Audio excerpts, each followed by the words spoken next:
syempre, ang mga Kalingap reactors din natin, no? Pasupport na rin po ng kanilang YouTube channel. Hello po, please support React PH. Sa pong Kalingap na sugid na taga-subaybay. Please support po ninyo.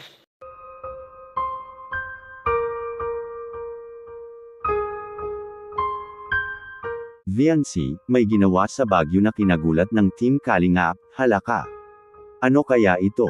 Bakit kaya nakuha ni VNC ang atensyon nilang lahat?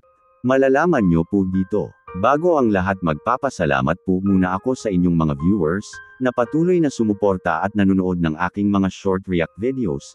Nagpapasalamat din po ako sa bumubuo ng programa ng Kalingap na sina Kuya Val Santos Matubang, Ate Edna, at Kalingap Rab, dahil po sa programa nyo, maraming taong mahirap ang natulungan, na bago at guminhawa ang buhay. VNC, may ginawa nga ito sa Baguio, na kinagulat ng lahat ng Team Kalingap. Ito po yung video, panoorin nyo po.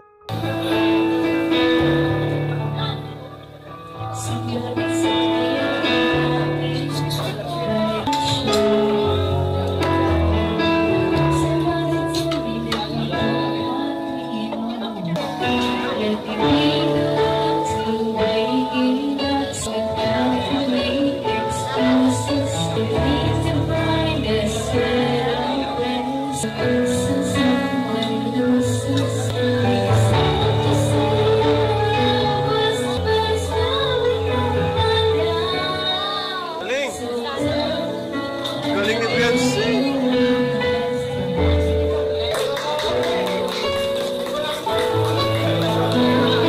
Kilig na kilig si Lolo. Ba't kilig na?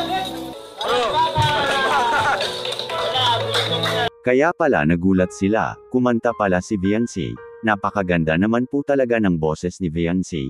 Napakalamig ng boses tapos maganda pa. Kaya kung sino ang makakita at makarinig sa kanya na kumanta ay mapapahanga po talaga. Sobra po talagang na-enjoy ni VNC ang Baguio. Makikita mo naman po sa kanyang muka. Kaya salamat po talaga sa Kalingap na naparones nila kay VNC ang pag-travel sa malalayong lugar. At di rin naman po si VNC kundi pati na rin po ang lahat ng K-Angels. Sobrang saya po talaga nilang lahat. Nakakatulong din itong pagsama-sama nila sa isa't isa, para mas lalo pa silang maging close at makilala ang bawat isa. Napakahalaga po talaga ito, kasi magiging mag-best friend na po kasi silang lahat, at sila rin ang magkasangga pag may problema ang isa't isa. At isa lang din naman ang hangarin nila ang makapagtapos ng pag-aaral, kaya ang makasama ang bawat isa ay laking tulong po talaga. Mag-enjoy ka lang dyan VNC, at lahat ng K-Angels, sulitin nyo ang bawat oras na magkasama kayo.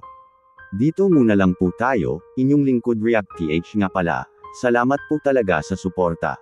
Sana po ay mag-subscribe kayo para ma-notify kayo sa panibagong React video na ma-e-upload ko. Ingat po kayo palagi, and God bless po sa lahat.